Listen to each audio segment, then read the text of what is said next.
इस क्वेश्चन को देखो आप लोग, ये एक अच्छा क्वेश्चन है, संभावित क्वेश्चन है। प्रश्न ये है कि भारत में चीनी क्षेत्र में सरकारी हस्तक्षेप का संदर्भ प्रदान करते हुए भारत की चीनी सब्सिडी पर, जो शुगर सब्सिडी है, चीनी सब्सिडी पर विश्व व्यापार संगठन में हाल के विवादों को विस्तार पूर्वक समझाइए। यही प्रश्न है कि भारत में चीनी क्षेत्र में सरकारी हस्तक्षेप का संदर्भ प्रदान करते हुए भारत की चीनी सब्सिडी पर विश्व व्यापार संगठन में हाल के विवादों को विस्तार पूर्वक समझाइए। यह प्रश्न इतना महत्वपूर्ण प्रश्न है क्योंकि हाल में भी दिसंबर में WTO का एक डिसीजन आया है, वर्ल्ड ट्रेड ऑर्गेनाइजेशन का एक डिसीजन आ चुका है। हो सकता है भारत के विरुद्ध एक्शन भी लिया जाए। तो हमारा इंट्रोडक्शन कैसे चलेगा कि भारत ब्राजील के बाद दुनिया का दूसरा सबसे बड़ा चीनी उत्पादक देश है। हमेशा फर्स्ट हमारा इंट्रोडक्शन देखो, भारत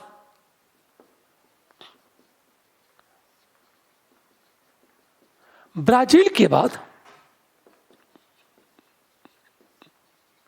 विश्व का दूसरा सबसे बड़ा चीनी उत्पादक देश है।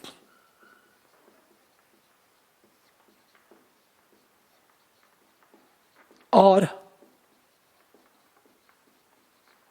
भारत में लगभग 5 करोड़ लोगों की आजीविका जो है गन्ने की खेती पर निर्भर है। और 5 करोड़ से अधिक लोग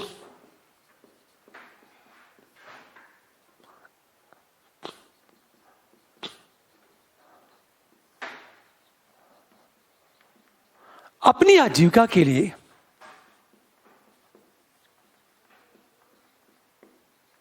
गन्ने की खेती पर निर्भर है। यह हमारा इंट्रोडक्शन चलेगा। पर प्रश्न ये है कि भारत में चीनी क्षेत्र में सरकारी हस्तक्षेप क्या है? क्या हस्तक्षेप है? हमें ध्यान दो। पहली चीज,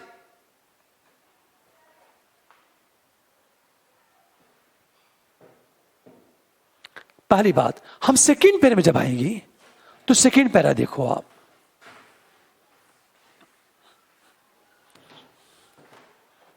हमें सेकंड पैरे की बात करूं मैं। फर्स्ट, भारत में चीनी क्षेत्र में सरकारी हस्तक्षेप जारी है। चीनी क्षेत्र आजीविका का एक बड़ा सा स्रोत है, इसलिए सरकार चीनी क्षेत्र में हस्तक्षेप करती है। जैसे सेकंड पैरा देखो जरा,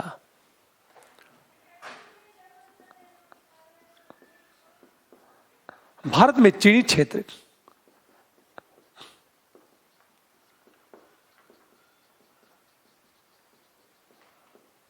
आजीविका का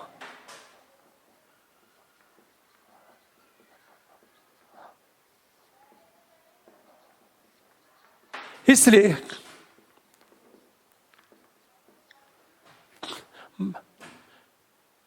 चीनी क्षेत्र में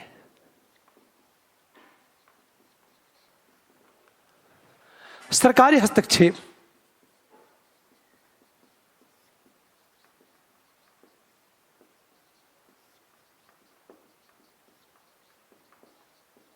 अच्छा, जैसे किस आधार पर कहा जा सकता है कि सरकारी हस्तक्षेप जारी है? पहला पॉइंट, भारत में केंद्र और राज्य सरकारें न्यूनतम मूल्य FRP, fair and remunerative price, उचित तो लाभकारी मूल्य की हम बात करें को निर्धारित करती हैं। फर्स्ट, भारत में केंद्रीय एवं सरकारें एक न्यूनतम मूल्य निर्धारित करती हैं।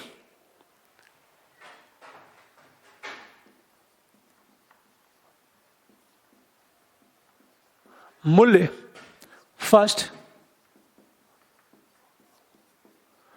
उचित एवं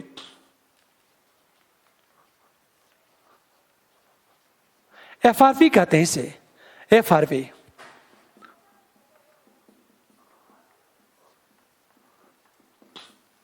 पहला पॉइंट, सरकारी एफआरपी डिसाइड करती है, बाजार डिसाइड नहीं करता। दो तरह के मूल्य दिए जाते हैं, एक एफआरपी होता है, एक एसएपी होता है। FRP fair and remunerative price. SAP क्या होता है? स्टेट असिस्टेंस प्राइस, राज्य समर्थित हम मूल्य की बात करें। अच्छा, दूसरी चीज क्या होता है? अलग अलग राज्य न्यूनतम खरीद मूल्य भी निर्धारित करते हैं। नंबर 2 की बात करें, हमेशा ध्यान दो इस बात को। दूसरी चीज नंबर 2, जैसे ये कहा जाए अलग अलग राज्य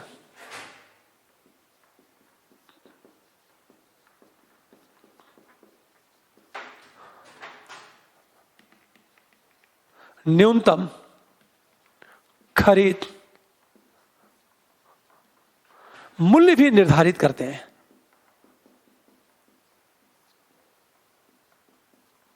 देखो आप, अलग अलग जो राज्य हैं न्यूनतम खरीद मूल्य निर्धारित, जो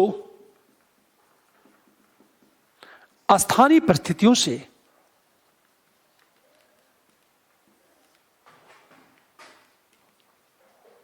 साथ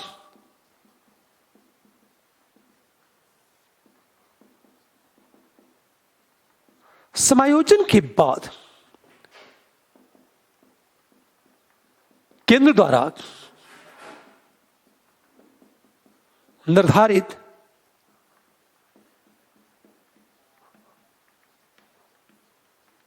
अधिक हो जाते हैं। हमारा दूसरा पॉइंट देखो जरा, हर राज्य क्या होता है? अलग अलग राज्य न्यूनतम खरीद मूल्य भी निर्धारित करते हैं, जो स्थानीय परिस्थितियों के साथ समायोजन के बाद केंद्र द्वारा निर्धारित मूल्य से अधिक हो जाते हैं। तीसरी चीज, चीनी क्षेत्र की मदद के लिए केंद्र ने गन्ने से प्राप्त इथेनॉल को पेट्रोल के साथ सम्मिश्रण करना अनिवार्य कर दिया है। नंबर 3 की बात करें हम लोग,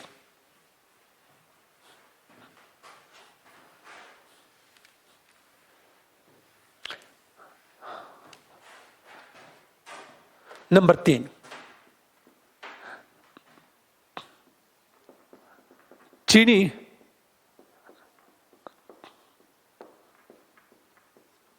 मदद के लिए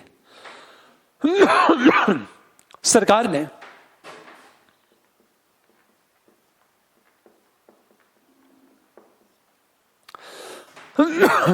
गन्ने से प्राप्त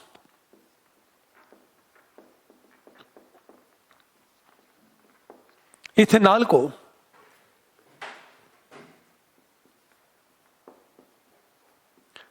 पेट्रोल के साथ मिश्रण को अनिवार्य कर दिया है।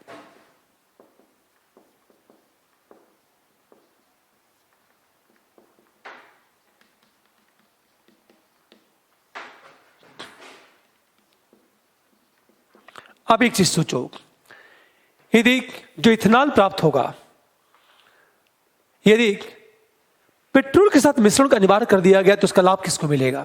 चीनी मिलों को। उस प्राप्त लाभ का उपयोग वो चीनी के लिए करेगी। हो सकता है चीनी को न्यूनतम कीमत पर विश्व बाजार में बेचे, तो इंडियन जो शुगर मिल है अत्यधिक प्रतिस्पर्धी हो जाएगी, जिसका विरोध ब्राजील, ऑस्ट्रेलिया और ग्वाटेमाला ये तीनों कर रहे हैं। ब्राजील साउथ अमेरिकी, ग्वाटेमाला मध्य अमेरिका, ऑस्ट्रेलिया की बात करें हम लोग, हमेशा ध्यान दें इस बात को। अगली चीज देखा जाए, चीनी मिलों पर कर्ज का बोझ कम करने के लिए राज्य सरकार और केंद्र ने क्या किया है? हस्तक्षेप किया है। हम 4 की बात है, नंबर 4, चीनी मिलों पर कर्ज के बोझ को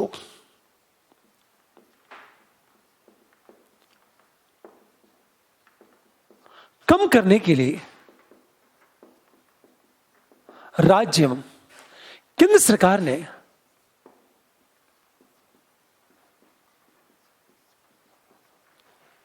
एक बड़ी अच्छी बात यह कि लगातार हस्तक्षेप करें। हस्तक्षेप क्या है? चीनी विकास कोष द्वारा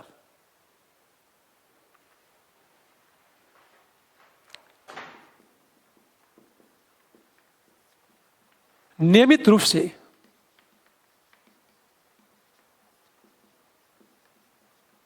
हस्तक्षेप किया है। हाल ही में केंद्र सरकार ने क्या किया है? चीनी विकास कोष द्वारा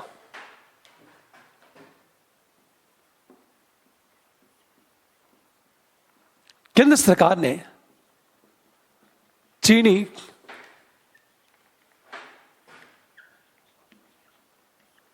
विकास कोष द्वारा ये 3,000 करोड़ रुपए की, ये देखो,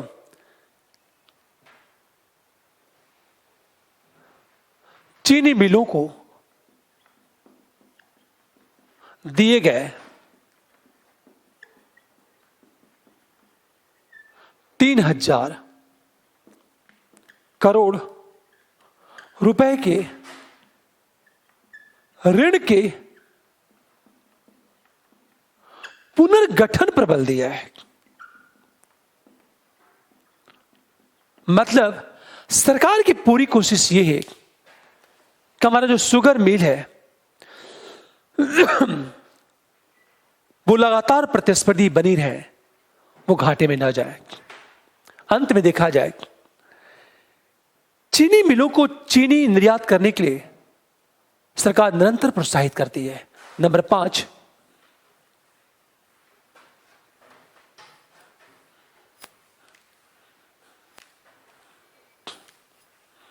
अगला देखो आप, नंबर 5 की बात करें, चीनी निर्यात के लिए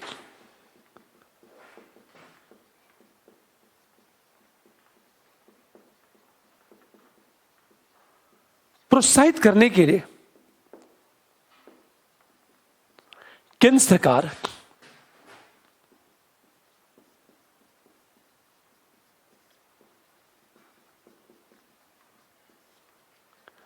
धनराशि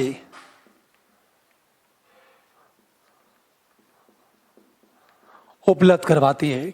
तो 4 बातें।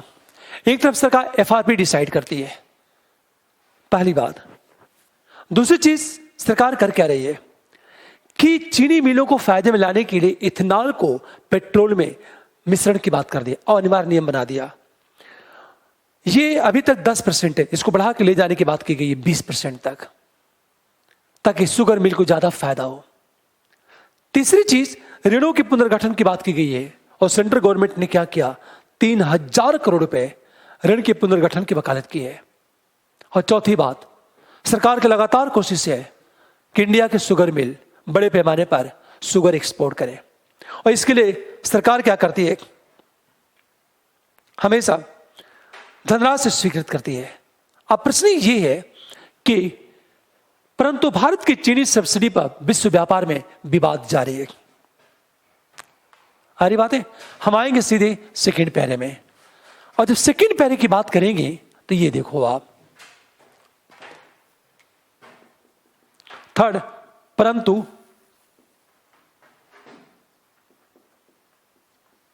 भारत की चीनी सब्सिडी पर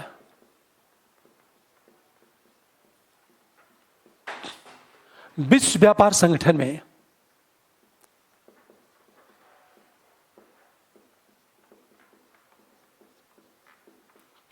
हाल में विवाद उठा है।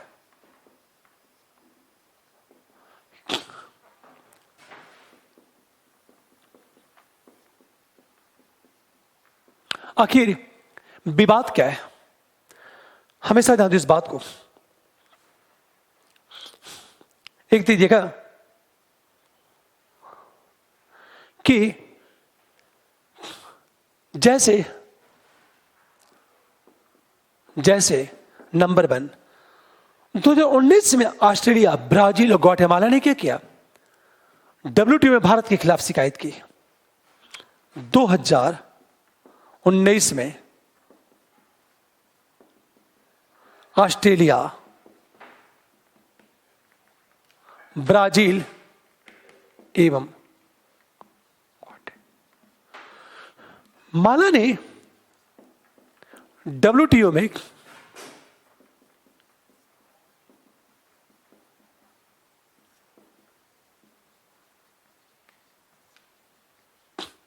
भारत के विरुद्ध शिकायत की और यह तर्क दिया कि चीनी उत्पादकों को दी जाने वाली सब्सिडी अंतर्राष्ट्रीय व्यापार को नियंत्रित करने वाले नियमों के खिलाफ है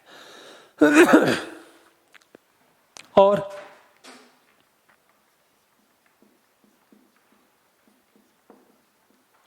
तर्क दिया कि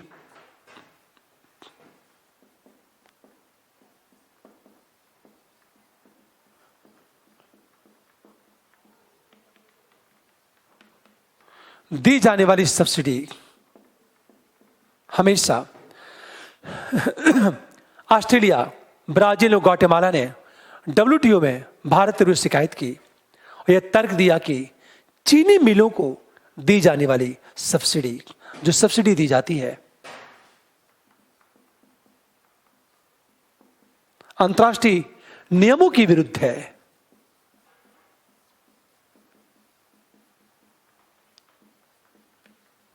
तथा जो रूल ये है हमेशा WTO लगाई गई सीमा से अधिक है।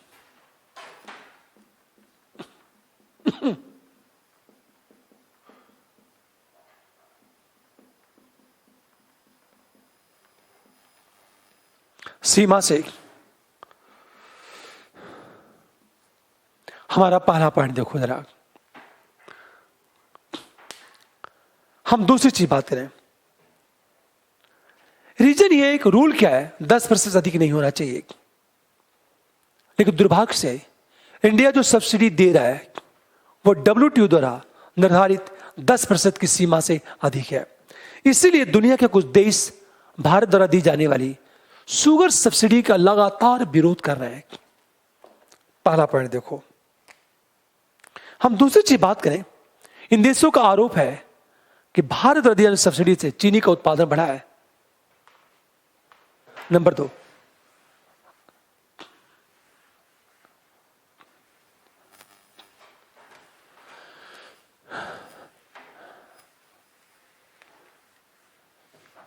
अब देखो आप, नंबर 2, समस्या क्या है भारत के साथ?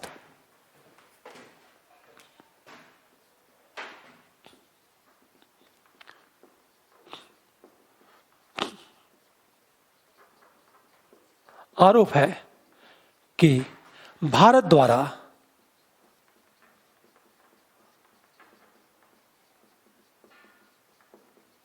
दी जाने वाली सब्सिडी से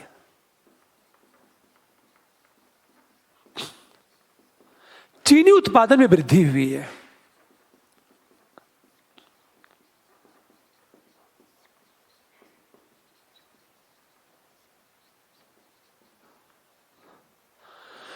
परिणामतः विश्व बाजार में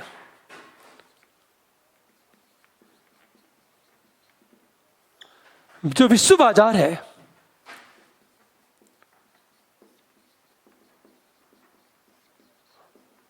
चीनी की कीमतों में गिरावट आई है।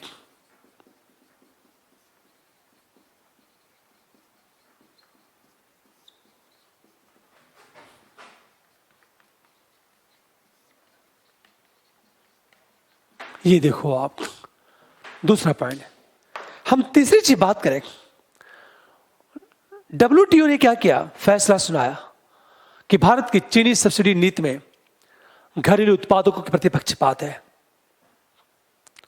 और यह कहा कि कि रिपोर्ट को अपनाने के 120 दिन के भीतर अपनी प्रतिबंधित सब्सिडी वापस ले ले। हमेशा दिसंबर 2021 में WTO ने फैसला सुनाया कि घरेलू उत्पादकों के प्रति यह कहा जाए पक्षपात है। नंबर 3, अब देखो आप दिसंबर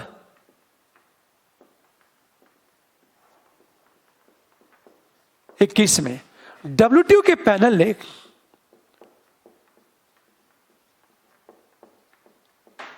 यह फैसला सुनाया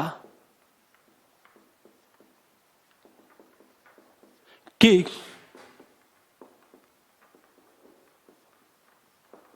भारत द्वारा दी जाने वाली सब्सिडी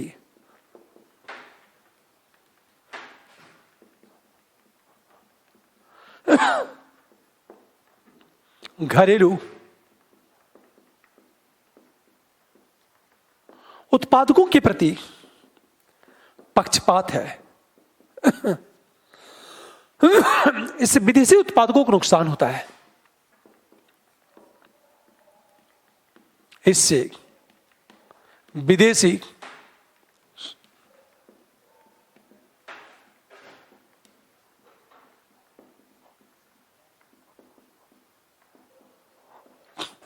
अतः पैनल ने संस्तुति की कि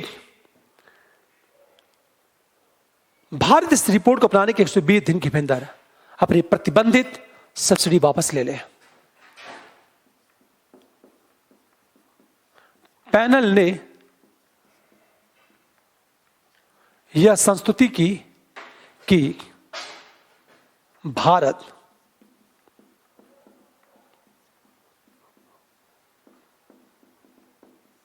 रिपोर्ट को अपनाने के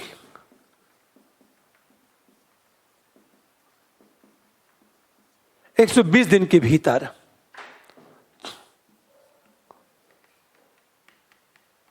प्रतिबंधित सब्सिडी वापस ले।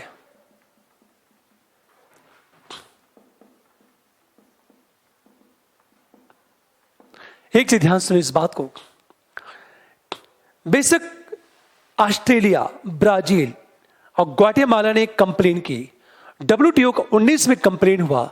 दिसंबर 2021 में WTO के पैनल का डिसीजन आ गया और इस पैनल ने यह कहा कि भारत ने निर्धारित सीमा से अधिक सब्सिडी दी है, जिससे विश्व उत्पादकों को नुकसान हो रहा है। अतः पैनल ने यह सुझाव दिया, एक सलाह कि आप 120 दिन के अंदर लगभग 4 महीने का मौका दिया गया कि आप प्रतिबंधित सब्सिडी को वापस ले लो। आरी बात है। किंतु भारत ने क्या किया? यह कहा कि पैनल का निर्णय अस्वीकार है। ये सारी बातें देखो, ये क्या डिसीजन आया, डिसीजन क्या रहा, किंतु भारत का डिसीजन क्या है? हमेशा किंतु भारत ने विश्व व्यापार संगठन में तर्क दिया कि वह गन्ना किसानों को प्रत्यक्ष सब्सिडी की पेशकश नहीं करता। हमेशा हम 4th पैरे में आएंगे। देखो आरोप क्या लगा।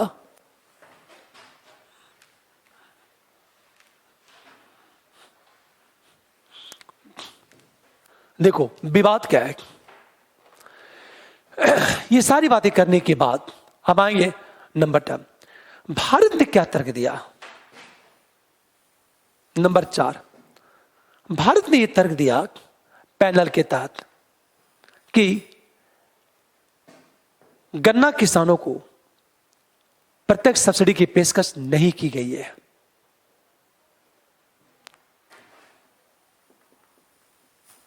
भारत ने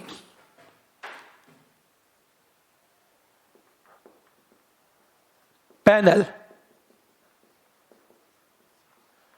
के निर्णय को अस्वीकार किया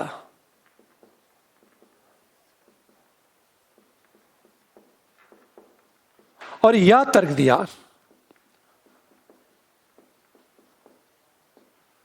कि गन्ना किसानों को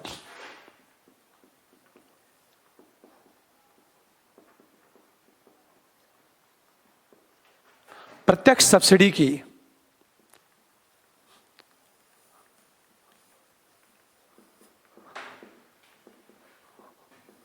पेशकश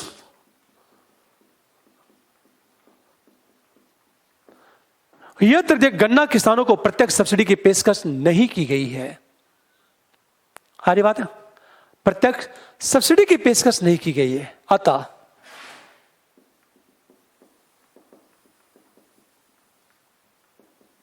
अंतर्राष्ट्रीय नियम का उल्लंघन नहीं होता है। यह भारत का तर्क है, पर दुर्भाग्य से वो देश भारत के तर्क को मानने के लिए स्वीकार ही नहीं है। अगली चीज, भारत ने क्या किया? WTO अपीली निकाय में पैनल के फैसले को चुनौती दी। हमेशा ध्यान दें इस बात को।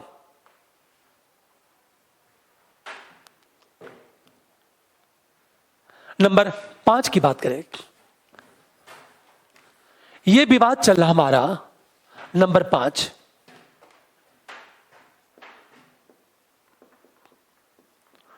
भारत ने WTO के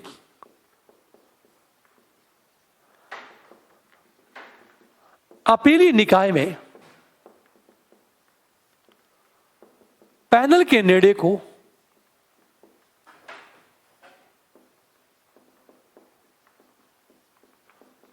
चुनौती दी है, जिसका निर्णय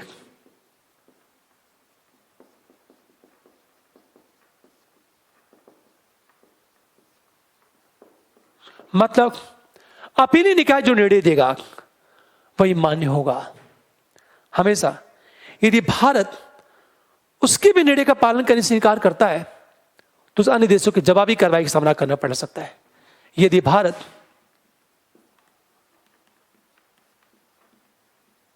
इसकी भी निर्णय का पालन करने से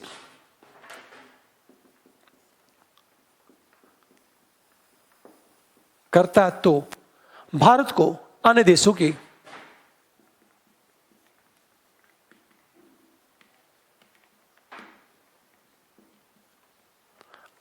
की जवाबी कार्रवाई का सामना करना पड़ सकता है।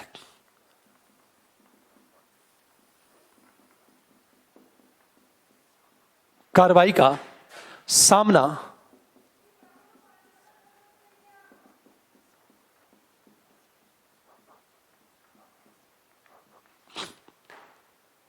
अब भारत तो बच सकता नहीं। आ रही बात है, अब यह चाहे अतिरिक्त निर्यात शुल्क के रूप में हो, चाहे अन्य कड़े उपाय हो सकते हो, लेकिन ये सारी बातें तो कर रहे हैं, अगले पैरे में जाएंगे। लेकिन सदस्यों की नियुक्ति के लिए सदस्यों के बीच मतभेद के कारण विश्व व्यापार संगठन की अपनी संस्था काम नहीं कर रही है। लेकिन हम नंबर 6 की बात करेंगे। क्या विवाद चल रहा है, ये सोचो आप।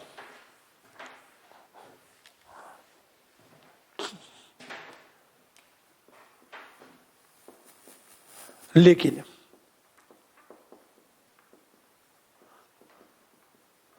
अपीली निकाय में सदस्यों की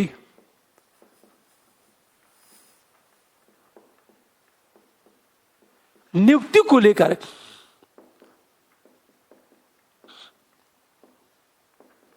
विवाद के कारण अपीली निकाय, ये WTO की जो अपीली निकाय है ना, काम नहीं कर रही है।